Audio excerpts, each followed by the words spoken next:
आज हम शुरू कर रहे हैं अपना 4th चैप्टर एंड उसका नाम क्या है, लीनियर इक्वेशंस इन 2 वेरिएबल्स। 10th क्लास में आप पढ़ोगे बेटा pair of linear equations in 2 variables. Pair मतलब एक साथ में 2 इक्वेशन होगी, यहाँ पर एक इक्वेशन है, वहाँ पर 2 इक्वेशंस होंगी। तो इसका मतलब ये है कि ये बेस है, अगर आप यहाँ से अच्छे समझ के जाओगे तो 10th क्लास में ज़्यादा दिक्कत नहीं आएगी। देखिए ज़रा,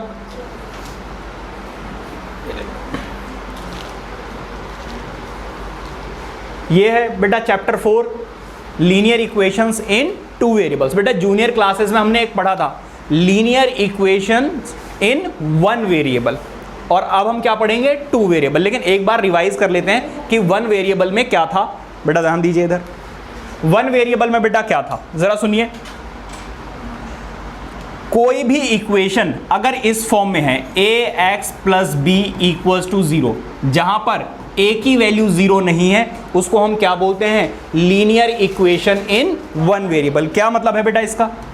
इसका मतलब यह है कि यहां पर कोई एक नंबर हो, साथ में x हो, प्लस यहां पर कोई एक नंबर हो और आगे क्या लगा हुआ हो, 0। वो कह रहे हैं बेटा जो x का कोफिशिएंट है ना, इसकी वैल्यू बेटा 0 नहीं होनी चाहिए। और आप देख सकते हो कि यहां पर x का जो कोफिशिएंट है उसकी वैल्यू 0 नहीं है। इसका मतलब ये क्या है, लीनियर इक्वेशन इन 1 वेरिएबल। लीनियर का मतलब ये होता है बेटा, आपने पॉलिनोमियल वाले चैप्टर में पढ़ा कि इसकी डिग्री कितनी है, 1। जब डिग्री 1 होती है तो वो लीनियर पॉलिनोमियल होता है। क्योंकि यहां पर बीच में इक्वल का साइन लग गया, इसलिए ये लीनियर इक्वेशन बन गई। ठीक है, अच्छा एक बात बताओ, इसमें कितने वेरिएबल हैं टोटल, सिर्फ एक, इसीलिए इसका क्या नाम है, लीनियर। इसलिए क्योंकि इसकी डिग्री 1 है, इक्वेशन इसलिए क्योंकि इसमें इक्वल का साइन है, और इन 1 वेरिएबल इसलिए क्योंकि सिर्फ इसमें एक ही वेरिएबल है। समझ में आ गई बात या नहीं? तो कोई भी इक्वेशन अगर इस फॉर्म में है तो समझ जाइए कि वो क्या है, लीनियर इक्वेशन इन 1 वेरिएबल। अगर आपसे कोई पूछे बेटा a की वैल्यू बताओ और b की वैल्यू बताओ, तो सिंपली बेटा आपको ये देखना है कि x के साथ में क्या लिखा हुआ है। कुछ बच्चों से पूछो तो वो x के साथ में बता देते हैं, नहीं बेटा x को छोड़ दीजिए, x के अलावा यहाँ पे क्या लिखा हुआ है, a, तो ये है a। यहां पर देखिए x के अलावा क्या लिखा हुआ है, 3। इसका मतलब a की वैल्यू यहां पे कितनी है, 3। और जिसके साथ x नहीं लगा हुआ है वो है आपका b, तो यहां पर b क्या है, 4। ये जो बेटा b है इसको बोलते हैं कांस्टेंट। क्या बोलते हैं बेटा, कांस्टेंट, जिसके साथ में वेरिएबल नहीं होता है। ठीक है, कुछ और भी क्वेश्चंस देखते हैं बेटा। जैसे कि मान लीजिए मैंने दिया 4x - 3 = 0। मैं आपसे पूछूंगा बेटा a की वैल्यू बताइए और b की वैल्यू बताइए। तो सिंपली आपको ये देखना है कि x के साथ में क्या लिखा हुआ है, x का कोफिशिएंट क्या है। बेटा यहाँ पे x का कोफिशिएंट क्या है, 4, तो a की वैल्यू कितनी हो गई बेटा, 4। और जिसके साथ x नहीं लिखा हुआ है वो क्या है हमारा, b। बेटा साइन के साथ में बताना है, अगर प्लस है तो प्लस और अगर माइनस है तो माइनस। यहां पर b की वैल्यू कितनी है बेटा, -3। बताइए कोई दिक्कत? एक और एग्जांपल देखते हैं। मान लीजिए वो आपको दे दें -5/3x -√3/2। बेटा सिंपली आपको क्या देखना है, जो x के साथ में लिखा हुआ है वो है आपका a, और जिसके साथ x नहीं लगा हुआ है वो है आपका b। तो x के साथ में क्या लिखा हुआ बेटा, -5/3। कुछ बच्चे साथ में क्या लिख देते हैं, x भी लिख देते हैं, ये रहा a। अरे नहीं भाई, x का कोफिशिएंट क्या है, मतलब x को छोड़ दीजिए, x के अलावा यहाँ पे क्या लिखा हुआ है, -5/3, वो है आपका a। Are you getting my point? ये हो गया आपका a। b की वैल्यू कितनी है बेटा, -√3/2। Any problem? तो बेटा इस तरीके से आप पहचानते हैं। जरा और देखिए, और एग्जांपल ले लेते हैं। ये पहला एग्जांपल हो गया, ये दूसरा एग्जांपल हो गया, ये थर्ड एग्जांपल हो गया। 4th एग्जांपल जरा देखिए। जैसे कि मान लीजिए वो आपसे ये कह दें कि √2/3x = 0। अब वो आपसे कहेंगे a की वैल्यू बताइए और b की वैल्यू बताइए। तो बेटा जरा देखिए, यहां पर बेटा x के साथ में तो कुछ लिखा हुआ है, इसका मतलब a की वैल्यू तो है, यहां पर क्या है, √2/3। लेकिन क्या आपको कहीं पर b नजर आ रहा है, नहीं नजर आ रहा है। इसका मतलब b की वैल्यू क्या हो गई बेटा, 0। बेटा उन्होंने यहां पे क्या बोला, a की वैल्यू 0 नहीं हो सकती है, बी की वैल्यू 0 हो सकती है। एक और एग्जांपल देखिए, फिफ्थ, मान लीजिए वो आपको दे दे minus x is equal to 0, या फिर सिर्फ x इज इक्वल टू 0 दे दे, x इक्वल टू 0। अब अगर मैं आपसे पूछूं a की वैल्यू बताइए और b की वैल्यू बताइए, तो बेटा यहाँ पे कुछ भी नहीं लिखा हुआ, तो इसका मतलब क्या है 1, तो a की वैल्यू हो गई बेटा 1 और b की वैल्यू नहीं है तो 0। समझ में आ गई बात? नहीं, इस तरीके से आपको a और b की वैल्यू बतानी है। जरा देखिए, तो an equation in the form, in the, यहाँ पे द आएगा बेटा, in the form ax plus B equals to 0, जैसा यहां पे लिखा हुआ है, where where a and b are real numbers. बेटा यहां पे a और b क्या है बेटा? Real number. देखो 3 is a real number, 4 is a real number, 1 is a real number, 0 is a real number, क्योंकि हमने फर्स्ट चैप्टर में पढ़ा था every number is a real number. ठीक है, and a is not equals to 0। बेटा क्या कह रहे हैं वो? a की वैल्यू 0 नहीं होनी चाहिए, जो चीज मैंने आपको यहां पे बता दी है। समझ में आ रही बात या नहीं?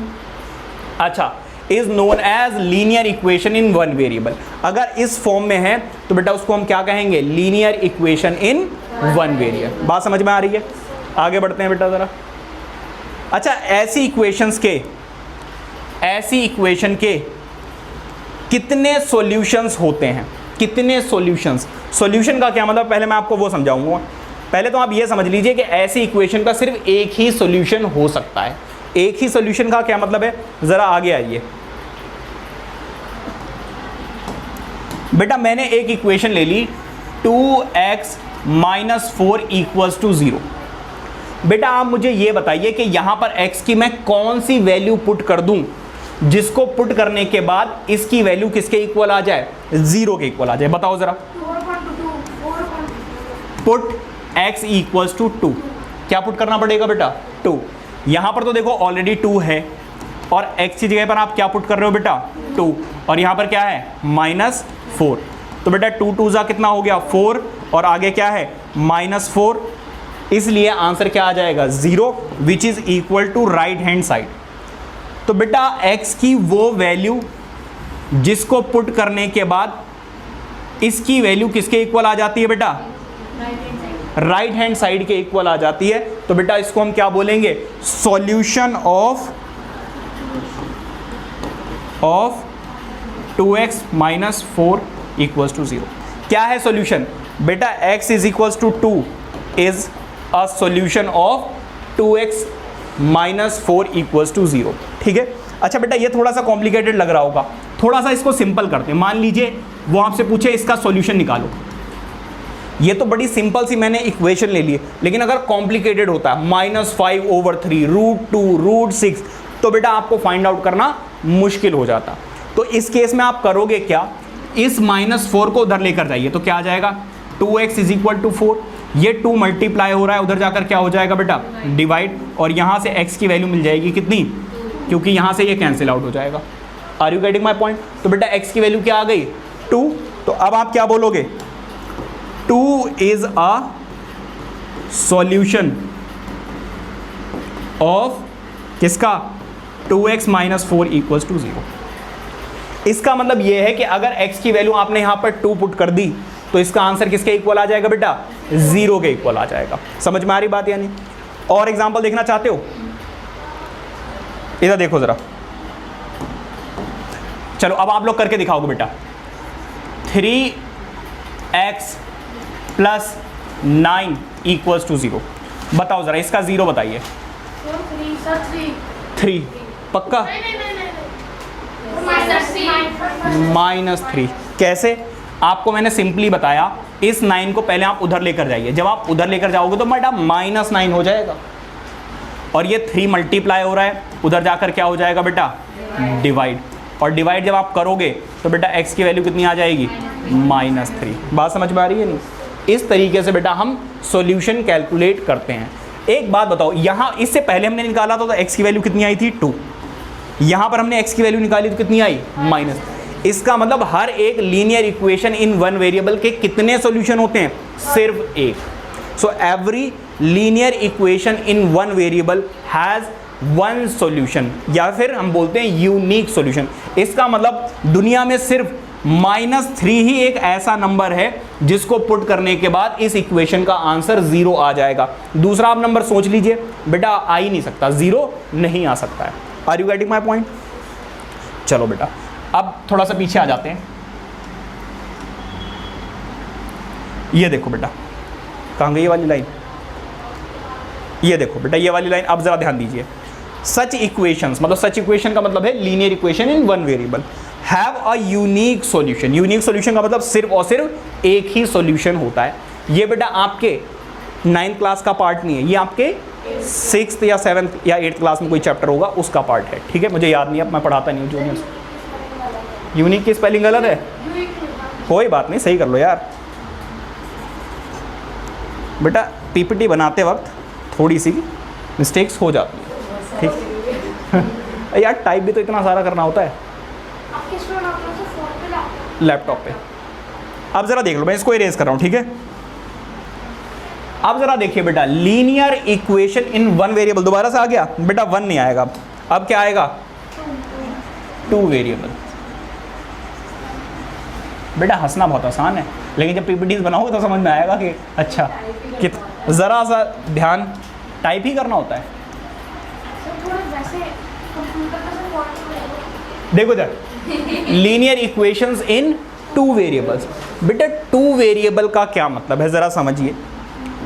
अगर कोई भी इक्वेशन ऐसे ax + by + c की फॉर्म में हो इक्वल्स टू 0, यहां पर बेटा x और y की जरा पावर देखिए कितनी है? 1। तो बेटा यहां पे पावर क्या है? 1। तो जब पावर 1 होती है तो उसको बोलते हैं लीनियर इक्वेशन। इसलिए आ रहा है क्योंकि बीच में किसका साइन है? इक्वल का साइन है। तो लीनियर इक्वेशन इन कितने वेरिएबल्स बेटा? 2 वेरिएबल्स। इसलिए अगर कोई भी इक्वेशन इस फॉर्म में है तो उसको हम क्या बोलेंगे? लीनियर इक्वेशन इन 2 वेरिएबल्स। यहां पर बेटा a, b एंड c, यहाँ पे a जो है, b जो है और c आर रियल नंबर्स। ये क्या है बेटा? Real numbers. And x and y, x, y are variables. Example जरा समझिए, यहां पर a और b नहीं लिखा हुआ होगा, वो आपको लिख कर देंगे ऐसे 3x + 4y + 7। तो यहां पर देखो a की जगह पर दे दिया है 3, b की जगह पर बेटा क्या दे दिया है? 4, और c की जगह पर दे दिया है क्या? 7।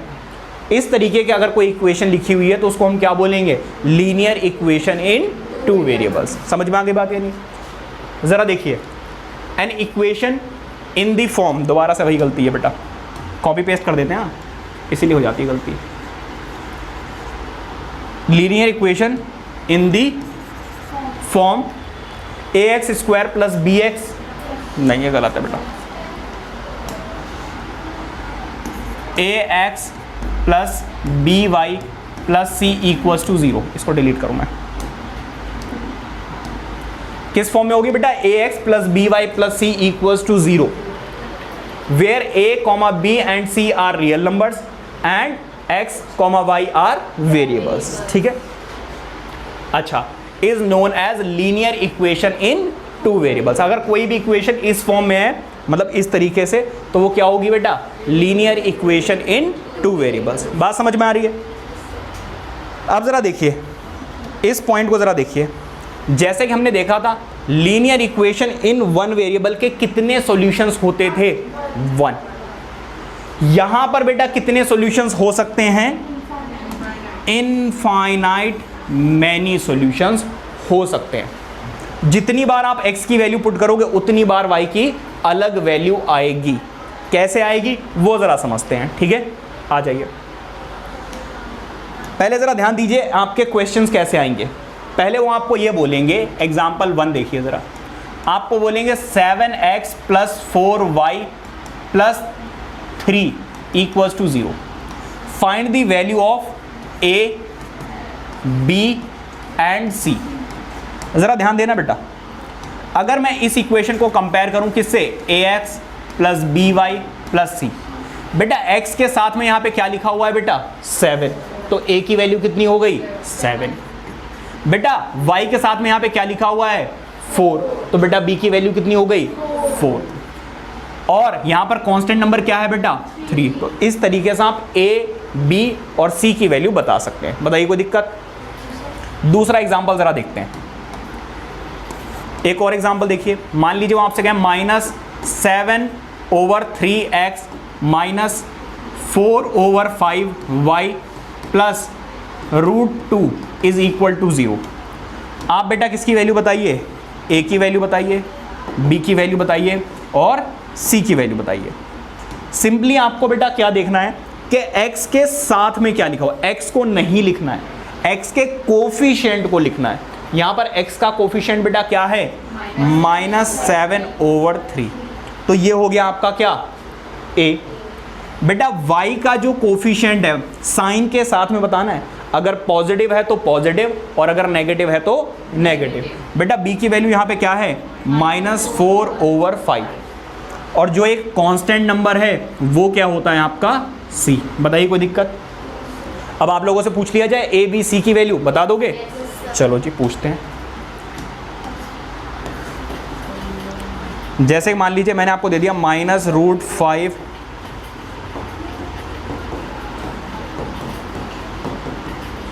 बेटा, जिससे पूछा जाएगा वही जवाब देगा। a की वैल्यू बताइए, b की वैल्यू बताइए और c की वैल्यू बताइए। आप बताओ बेटा a की वैल्यू कितनी है -√5/2, ये a की वैल्यू हो गई। b की वैल्यू कितनी है? x नहीं आएगा बेटा, मैंने बताया ना आपको x y नहीं लिखना है, -3/2। आप बताओ बेटा a की वैल्यू क्या है, b की वैल्यू क्या है, c की? हाँ जी a की वैल्यू है -3/2, b की वैल्यू -5। कैसे पता चला? क्योंकि x वेरी गुड बेटा, इसने बात को पकड़ लिया। बेटा जो x का कोफिशिएंट है वो है a, तो यहां पर a की वैल्यू बेटा -3/2 है। जो y का कोफिशिएंट है वो है बेटा b की वैल्यू। b की वैल्यू कितनी है बेटा -√5/2। और बेटा जो कांस्टेंट नंबर है वो है आपका c। बेटा ये x और y आगे पीछे होने से a और b नहीं बदलते। x का कोफिशिएंट चाहे पहले लिखा हुआ हो या बाद में लिखा हुआ है, जो x का कोफिशिएंट है वो है a और जो y का कोफिशिएंट है वो है आपका b। बात समझ में आ रही है? कुछ और एग्जांपल्स देते हैं। जैसे कि मान लीजिए आपको एक और एग्जांपल दे दिया, उन्होंने दे दिया √2y -3x, अरे फिर से एक लिख दिया 7x = 0। रुक जाओ, आप बताओगे बेटा a की वैल्यू बताओ। रुक जाओ या फिर रुक जाओ, ये नया बच्चा ऐसे पूछते हैं, इसको समझ में आ रहा है नहीं आ रहा? बेटा a की वैल्यू बताइए और b की वैल्यू बताइए। -3/7a अच्छा, और √2/5b। क्या ये लड़का सही बोल रहा है? पक्का? हाँ जी बेटा, आप क्या कहते हो? सही बोल रहा है ये? वेरी गुड, तो बेटा ये सही बोल रहा है। आप ज़रा देखिए एक और एग्जांपल लेते हैं। जैसे कि मान लीजिए आपसे लिख दिया -5y = 3x। अब बेटा आपसे पूछा जाएगा a की वैल्यू बताइए, b की वैल्यू बताइए। अब ज़रा देखते हैं बेटा कौन बता पाएगा। ना शांति बनाए रखें। अच्छा c की वैल्यू तो यहाँ बताई नहीं यार, c की वैल्यू कितनी है?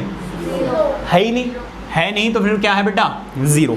a b और c की वैल्यू बेटा यहाँ पे बतानी है, जिससे पूछा जाएगा वही जवाब देगा। बेटा आप बताइए।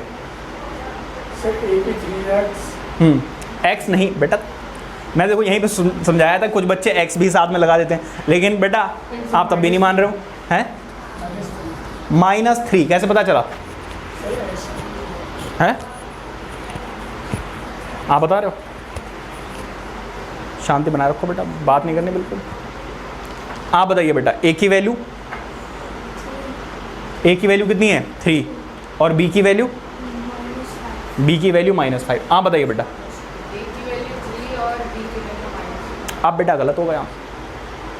बेटा इक्वेशन को जरा ध्यान से देखिए, राइट हैंड साइड में क्या है 0, इसका मतलब बाकी उधर जो कुछ भी है सब कुछ उठाकर पहले इधर लेकर आएंगे आप। सर ए की वैल्यू 0 नहीं हो सकती ना सर? किसमें? ए की वैल्यू 0 नहीं हो सकती ना सर? इसमें वैसे नहीं हो सकती क्योंकि लीनियर इक्वेशन इन 2 वेरिएबल नहीं बचेगा। वैसे इस केस में अगर आपने ए की वैल्यू या बी की वैल्यू 0 कर दी हो सकती है, लेकिन फिर वो लीनियर इक्वेशन इन 1 वेरिएबल बन जाएगा, 2 वेरिएबल नहीं बचेगा। तो इस केस में ए और बी की वैल्यू 0 नहीं हो सकती। हाँ जी बताइए। तो सर ए की वैल्यू 0 हो गई और बी की वैल्यू कहाँ बेटा, मैं कह रहा हूँ नहीं हो सकती, आप बोल रहे 0 हो गई, ए की वैल्यू 0। हाँ अब जरा बेटा देखिए, बेटा इस स्टैंडर्ड फॉर्म के अकॉर्डिंग राइट हैंड साइड में बेटा 0 होना चाहिए, जो नंबर है वो लेफ्ट हैंड साइड में होने चाहिए।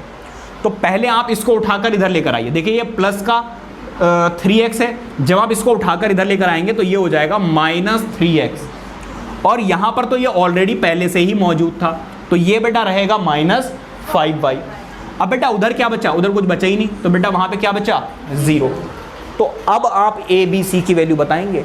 ऐसा नहीं कि जहां पे लिखा हुआ है x का कोफिशिएंट लिख दिया, y का कोफिशिएंट लिख दिया और c लिख दिया, गलत। ठीक है, अगर बेटा मान लीजिए यहां पर 4 होता तो इस 4 को भी आप पहले इधर लेकर आते, तो बेटा ये 4 क्या हो जाता, ये बेटा हो जाता -4। Are you getting my point? तो बेटा अब a की वैल्यू बताओगे तो क्या हो जाएगी -3, b की वैल्यू कितनी हो जाएगी बेटा, और c की वैल्यू क्या हो जाएगी बेटा -4। इस तरीके से आपको a b और c की वैल्यू बतानी है, जल्दबाजी बिल्कुल भी नहीं करनी है। वो जान के x y को आगे पीछे कर देंगे, वो जानकर बेटा आधी चीजें उधर लिख देंगे, आधी इधर लिख देंगे, सब कुछ उठाकर इधर लाना पड़ेगा। समझ में आ गई बात या नहीं? अब जरा देखिए कुछ है तो नहीं यहाँ पर? हाँ जी। अब बेटा जरा देखिए, अब दूसरे क्वेश्चन कैसा, ये पहला क्वेश्चन आ गया कि वो आपसे a b और c की वैल्यू पूछेंगे। नेक्स्ट क्वेश्चन बेटा क्या है जरा देखिए, वो आपसे कहेंगे जैसे 3x - 4y = 0, वो आपको कहेंगे right this in the form of ax + by + c। इस फॉर्म में इसको लिखकर दिखाइए। तो बेटा इस फॉर्म में इसको कैसे लिखोगे जरा देखिए। बेटा देखो यहां पर x के साथ में कोई नंबर ऑलरेडी है तो कोई दिक्कत है ही नहीं, बीच में यहां पर क्या होना चाहिए था बेटा, प्लस होना चाहिए था, लेकिन यहां पे क्या दिया हुआ है बेटा माइनस। तो इस माइनस को ब्रैकेट में लिख सकते हो, मर्जी है, चाहो तो आप इसको माइनस को अंदर मल्टीप्लाई करके लिख सकते हो, कोई दिक्कत नहीं है। तो बेटा इस माइनस को मैंने अंदर लिख दिया और y की जगह पर क्या आ जाएगा बेटा y। अब जरा देखो c की जगह पर कुछ है ही नहीं, जब नहीं है तो बेटा आपको 0 लिखना पड़ेगा, क्योंकि वो क्या कह रहे हैं इस फॉर्म में लिखकर दिखाइए। बताइए कोई दिक्कत? ये पहला एग्जांपल हो गया। दूसरा एग्जांपल जरा देखिए, दूसरा एग्जांपल देखिए, वो आपसे कहेंगे कि यहां पे दिया हुआ है 3x = 5y - 3, इसको वो कहेंगे स्टैंडर्ड फॉर्म में लिखकर दिखाइए। तो बेटा स्टैंडर्ड फॉर्म क्या कहती है बेटा, इधर ध्यान दो हरमन। स्टैंडर्ड फॉर्म कहती है राइट हैंड साइड में 0 हो, बाकी सब कुछ इधर लेकर आइए। तो पहले आप इसको इधर लेकर आएंगे, तो ये है बेटा 3x, ये इधर जाएगा तो क्या हो जाएगा -5y, ये माइनस है, इधर जाकर क्या हो जाएगा बेटा प्लस। अब इसको बेटा किस फॉर्म में हमें रिप्रेजेंट करना है, हमें रिप्रेजेंट करना है बेटा ax + by + c = 0। वैसे तो ये ऑलरेडी है इस फॉर्म में, लेकिन फिर भी और बेटर वे में रिप्रेजेंट करना चाहते हो तो 3x यहाँ पर प्लस लिखिए और b को बेटा आप क्या कर दोगे -5 ब्रैकेट में लिख देना। ठीक है, यहाँ पर क्या आ जाएगा बेटा y और c की जगह पर बेटा 3 ऑलरेडी है। बात समझ में आ रही है? अब जरा देखिए, मान लीजिए वो आपको ऐसे दे दें, थर्ड एग्जाम्पल देखिए, वो आपको दे दें क्या -5y = -3x, ऐसे दे दिया, दोनों नेगेटिव वैल्यूज दे दी या पॉजिटिव भी हो सकती है, कोई दिक्कत वाली बात नहीं है। वो आपसे कहेंगे a b मतलब स्टैंडर्ड फॉर्म में लिखकर दिखाइए। तो बेटा स्टैंडर्ड फॉर्म क्या कहती है बेटा, इधर ध्यान दो वरना रिजल्ट जब आएगा तो हंसी आएगी नहीं बिल्कुल भी। हाँ जी, इधर देख लो, ये बेटा इधर लेकर आओगे तो क्या आ जाएगा 3x और ये क्या आ जाएगा माइनस 5y इक्वल्स टू 0। तो बेटा ये स्टैंडर्ड फॉर्म में लिख दिया। आपको कैसे लिखना है इसको लिखना है ax plus b y plus c की फॉर्म में। अब ज़रा देखो क्या क्या आपके पास है क्या नहीं है। यहाँ पर 3 है, x भी है। बेटा यहाँ होना चाहिए प्लस, लेकिन क्या है माइनस, तो इसको बस कुछ नहीं ब्रैकेट में लिख दोगे। समझ में आ गई बात है नहीं? यहाँ पर आ जाएगा बेटा क्या y। कहीं कहीं पर बेटा आप देखोगे तो ऐसे डॉट लगा रहता है। डॉट का मतलब बेटा डेसिमल नहीं है, डॉट का मतलब है दोनों मल्टीप्लाई हो रहे हैं, ठीक है। प्लस बेटा यहाँ पे c है ही नहीं, जब नहीं है तो बेटा क्या होगा 0। तो ये हो गया, आपने स्टैंडर्ड फॉर्म में लिख दिया। अब बेटा देखिए सबसे इंपॉर्टेंट चीज़, वो आपको ऐसे दे देंगे। मान लीजिए ऐसे दे दिया उन्होंने 4x इक्वल्स टू 3। इसको लिखिए आप किसमें? स्टैंडर्ड फॉर्म में। तो बेटा स्टैंडर्ड फॉर्म तो ये कहती है भाई सब कुछ पहले इधर लेकर आओ, ठीक है। जब आप सब कुछ इधर लेकर आओगे तो ये हो जाएगा 4x माइनस 3 इक्वल्स टू 0। और हमारी स्टैंडर्ड फॉर्म है क्या? स्टैंडर्ड फॉर्म है जी ax plus b y plus c equals to 0। बेटा यहाँ पर ax तो है, by वाली टर्म नहीं है। अगर ये लीनियर इक्वेशन इन 2 वेरिएबल्स था तो बेटा y तो 100% होगा। बेटा नहीं है तब भी वो कह रहे हैं आप इस फॉर्म में लिखिए, तो बेटा कुछ नहीं कर सकते हो, आपको क्या लगाना पड़ेगा? 0 लगाना पड़ेगा, क्योंकि जब आप 0 से मल्टीप्लाई करोगे y खत्म हो जाएगा। क्या बचेगा? ये पॉइंट नहीं है बेटा, ये मल्टीप्लिकेशन का साइन है, ठीक है। प्लस बेटा c की जगह पर क्या है? -3। चाहो तो आप -3 लिख दो, या इसको बेटा ऐसे ब्रैकेट में लिख दो। ये हो गई इसकी स्टैंडर्ड फॉर्म है। रुक जाओ, मान लीजिए ऐसे लिख दे 0y। कहाँ पे? हाँ वो भी सही है, वो भी सही है, उसमें भी कोई दिक्कत नहीं। मान लीजिए बेटा वो आपको ऐसे दे दे, कैसे? x is equal to 0। इसको लिख कर दिखाइए स्टैंडर्ड फॉर्म में। तो बेटा देखो इधर, यहाँ पर अब आपको 1 लिखना पड़ेगा, क्योंकि आपको दिखाना पड़ेगा कि ax है, by है प्लस c है। तो a की जगह पर यहाँ पर क्या है बेटा? 1। बेटा y है ही नहीं, जब नहीं है तो क्या आएगा? 0। c है ही नहीं तो क्या आएगा? 0। तो ये है आपकी स्टैंडर्ड फॉर्म। समझ में आ रही बात या नहीं? इस तरीके से आप स्टैंडर्ड फॉर्म में कन्वर्ट करके दिखाएंगे। Any problem? बेटा एक बात और याद रखना, solution of linear equations not affected by. अच्छा देखो, इसको बेटा मैं यहाँ पे लिख देता हूँ, ठीक है। ये मैं आगे स्लाइड कर देता हूँ, मैं रुक जाओ, पहले इसको बैक करूँ मैं। 8th पे आ जाओ, जरा देखिए बेटा, linear equation is not affected by। कब इफेक्ट नहीं होता है बेटा? जरा ध्यान देना। पहला केस है when any real number is added or subtracted from both sides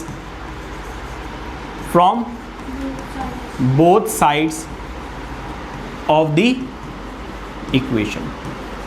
मतलब क्या मतलब है इसका? जरा देखिए एक एग्जांपल के साथ समझते हैं। ऐसे लिखा हुआ है 3x plus 4y equals to 3। अगर मैं इसमें बोथ साइड्स कुछ ऐड कर दूं, क्या ऐड कर दूं? मान लीजिए मैंने यहां पर भी 4 ऐड कर दिया और उस तरफ भी 4 ऐड कर दिया। मैंने क्या किया बेटा? दोनों तरफ 4 ऐड किया, बोथ साइड्स। जैसे तराजू होता है ना, अगर 1 kg आप पोटैटो खरीद रहे हो, आलू खरीद रहे हो, आपने कहा भाई 1.5 किलो कर दो, तो 1.5 किलो करने के लिए बेटा वो इधर भी 500 ग्राम बढ़ाएगा और इधर भी 500 ग्राम बढ़ाएगा। अगर दोनों तरफ, मान लीजिए भाई ये है आपका, ये है भाई तराजू, ठीक है भाई, इस तरीके से यहाँ पे कुछ सामान रखा हुआ है यहाँ पर।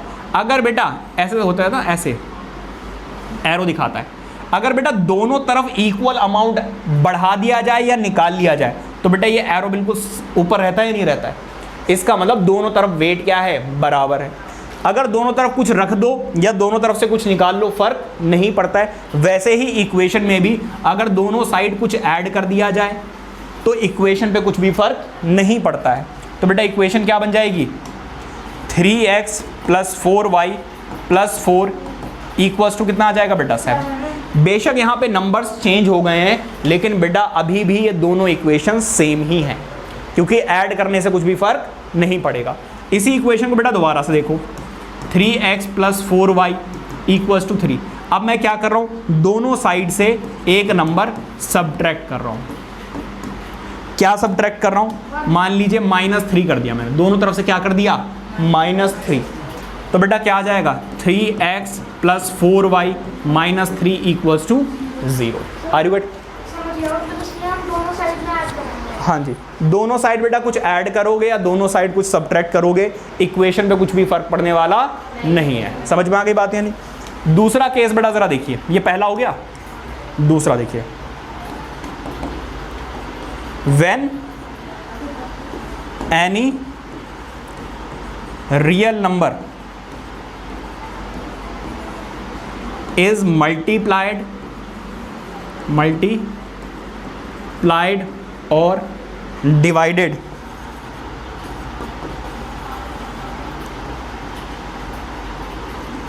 both sides when equation basically when equation या linear equation is, अरे यार चलो कोई बात नहीं, समझ जाओ, मैं दोबारा से लिख देता हूँ, छोड़ो, इस पर अंग्रेजी थोड़ी ख़राब हो गई। इधर देखो ज़रा, व्हेन, इधर देखिए सर, व्हेन, यहाँ पर when linear equation is multiplied और divided by any real number both sides मतलब किसी भी इक्वेशन में अगर दोनों तरफ बोथ साइड्स किसी नंबर से मल्टीप्लाई कर दिया जाए या डिवाइड कर दिया जाए, बेटा लीनियर इक्वेशन पे कुछ भी फर्क नहीं पड़ता है। ठीक है, जैसे कि एक एग्जांपल ले लूं, यही एग्जांपल ले लेता हूं दोबारा से, ये एग्जांपल ले लेता हूँ बेटा, 3x + 4y = 3। मैंने क्या किया बेटा, इस इक्वेशन को इधर भी 2 से मल्टीप्लाई कर दिया और इधर भी 2 से मल्टीप्लाई कर दिया, दोनों तरफ 2 से मल्टीप्लाई कर दिया। तो बेटा नंबर तो बदल जाएगा, देखो ये 2 इससे मल्टीप्लाई होगा तो 6x आ जाएगा, ये नंबर इससे मल्टीप्लाई हो जाएगा तो बेटा क्या आ जाएगा, 8y आ जाएगा। जब इससे मल्टीप्लाई होगा तो क्या आ जाएगा, 6 आ जाएगा। नंबर बेशक बदल गए, लेकिन अभी भी इक्वेशन पे कुछ भी फर्क नहीं पड़ेगा, हमारे आंसर पे कुछ भी फर्क नहीं पड़ेगा। बेटा ऐसा हम कब करेंगे, जब ज़रूरत होगी। अननेसेसरी ना हमें ऐड करना है, ना सब्ट्रैक्ट करना है, ना मल्टीप्लाई करना है, ना डिवाइड करना है। जब ज़रूरत होगी तब करेंगे, कब ज़रूरत पड़ेगी ये अभी मैं आपको आगे बताऊंगा। ठीक है, लेकिन बस इतना याद रखिए कि अगर मैं दोनों तरफ ऐड करूंगा या सब्ट्रैक्ट करूं, मल्टीप्लाई करूं या डिवाइड करूं, आंसर पे कुछ भी फर्क पड़ने वाला नहीं है। क्लियर हो गई बात? यानी प्लीज़ नोट इट डाउन।